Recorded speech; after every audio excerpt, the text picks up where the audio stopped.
लोकसभा चुनाव के लिए 5 चरणों का मतदान हो चुका है। छठे चरण के लिए 25 मई को मतदान होना है। सभी दलों के नेता चुनाव प्रचार में जुटे हुए हैं। इसी क्रम में सपा मुखिया अखिलेश यादव मंगलवार को आजमगढ़ जिले की लालगंज लोकसभा सीट पर कुछ जनसभा को संबोधित करने पहुंचे थे।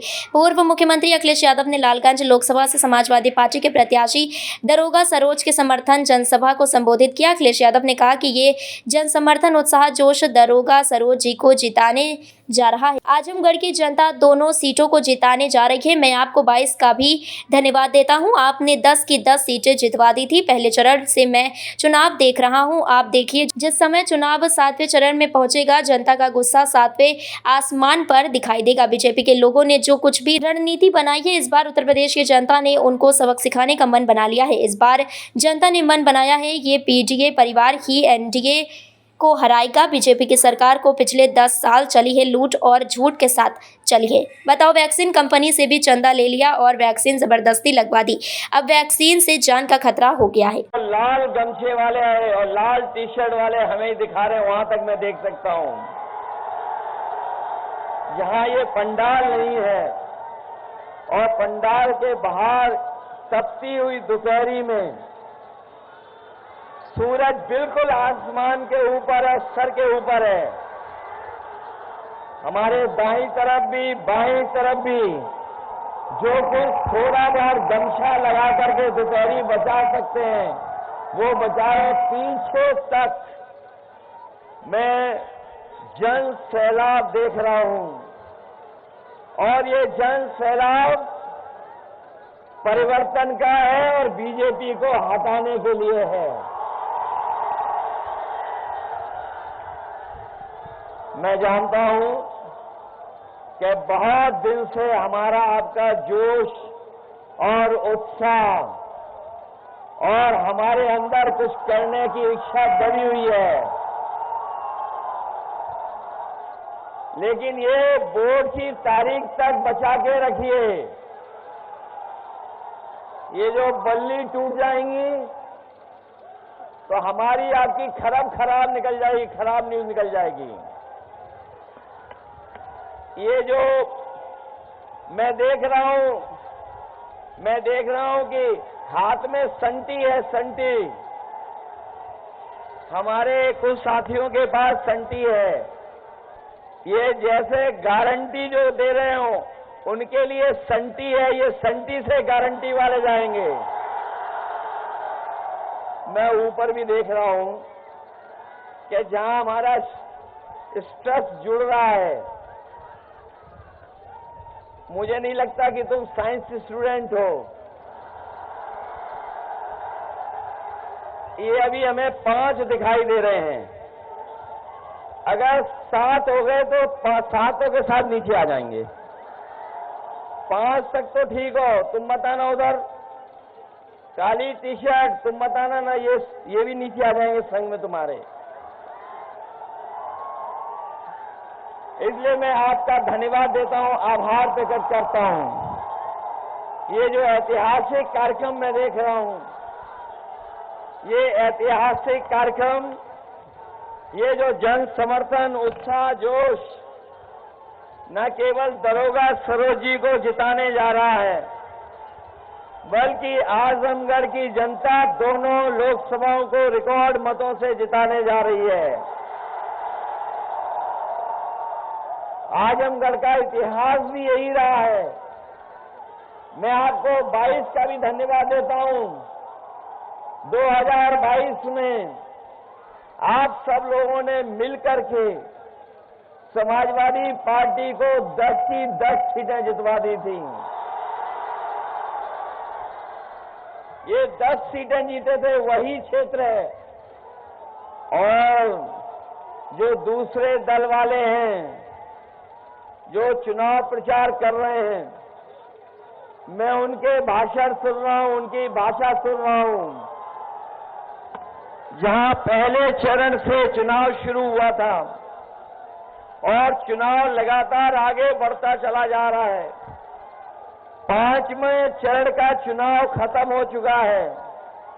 अब केवल 2 चरणों का चुनाव बाकी है, 6वां और 7वां। मैं ये कह सकता हूं, पहले चरण से मैं चुनाव देख रहा हूं आप देखिएगा, जिस समय चुनाव 7वें चरण पर पहुंचेगा, जनता का गुस्सा भी 7वें आसमान पे दिखाई देगा। और इस बार जो कुछ भी ये अंकगणित बनाए हुए हैं बीजेपी के लोग, जो कुछ उन्होंने अपनी रणनीति बनाई है, इस बार उत्तर प्रदेश की जनता ने पूरा का पूरा सफाया करने का मन बनाया है। अभी जो आंकड़े आ रहे हैं, जो सूचना आ रही है, उसमें केवल एक पे लड़ाई में है हम लोग, एक में लड़ाई में है केवल, वो क्यूटो, और बाकी सब सीटें बीजेपी हार चुकी है। आपने इनके नेताओं के भाषण सुने होंगे,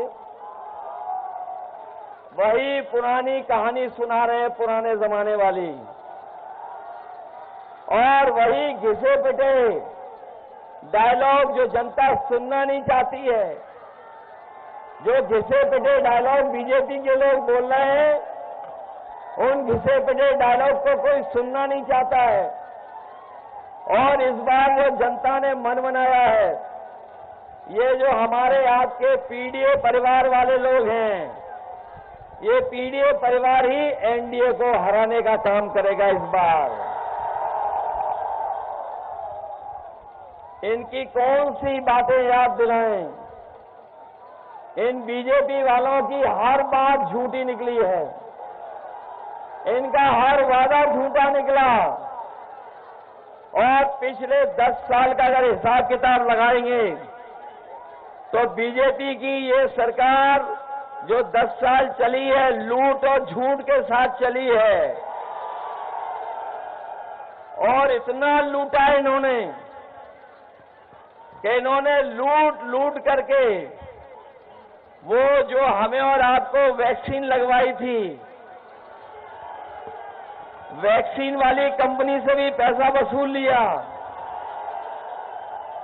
हमें आपको सबको जबरदस्ती वैक्सीन लगवा दी।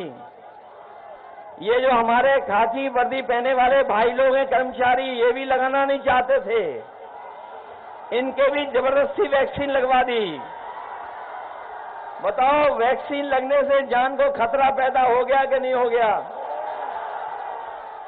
और ऐसा खतरा पैदा हुआ है कि वैक्सीन कंपनी वाले कह रहे हैं कि अब हम वैक्सीन वापस ले लेंगे। बताओ, जो वैक्सीन शरीर में चली गई वो वापस कैसे आएगी? बता दो, बताओ कैसे वापस आ सकती है? कम से कम हम बच गए, हम लोगों ने वैक्सीन नहीं लगवाई। तालमेल बिगड़ गया है, इनका तालमेल बिगड़ गया है, घालमेल चल रहा है इनके अंदर ही अंदर, और एक दूसरे पर भरोसा भी नहीं कर रहे हैं। ये जो दिल्ली और लखनऊ वाले हैं, सुनने में आ रहा है इनका भी आपस में एक दूसरे का इंजन टकरा रहा है। इसलिए जिन लोगों ने वैक्सीन लगवा करके जान को खतरे में डलवाया, वही लोग हमारे आपके बाबा साहब भीमराव अम्बेडकर जी के संविधान के भी पीछे पड़े हैं। और ऐसा पीछे पड़े हैं, कह रहे थे 400 पार। याद है आपको, जब शुरू चुनाव हुआ था तो 400 पार, लेकिन इस बार 400 हार का जनता नारा लगा रही है।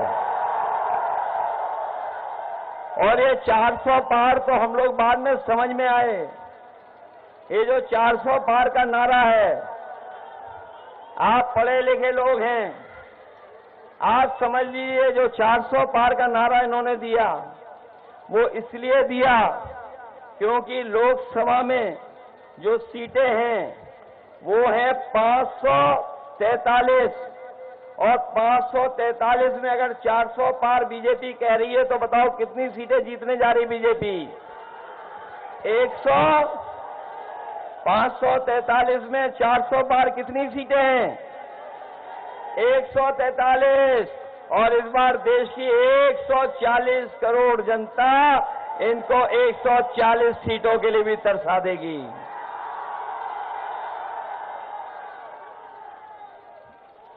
इन्होंने वादा किया था हमारे किसान भाइयों को कि किसानों की आय दोगुनी हो जाएगी।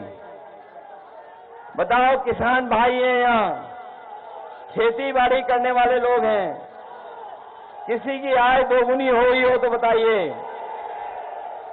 न आय दोगुनी हुई और न ही फसल की खरीदने के लिए कोई इंतजाम किया।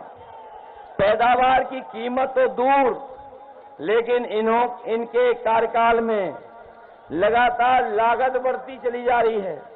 जो हमारा किसान है, गरीब है, गांव में रहने वाला, वो जानता होगा खेती बाड़ी जब करने जा रहा है तो उसकी लागत बढ़ती चली जा रही है और जो कर्ज है वो भी बढ़ता चला जा रहा है। इधर आपने देखा होगा, सुना होगा, पढ़ा होगा कि बीजेपी की जब से सरकार आई है, इन्होंने बड़े बड़े उद्योगपतियों का, बड़े बड़े कारोबारियों का, जो मालामाल लोग हैं, उनका कर्ज माफ कर दिया। 25 लाख करोड़ इन्होंने अभी तक 10 साल में उद्योगपतियों का कर्ज माफ किया। वीपी न्यूज, खबर सिर्फ सच की।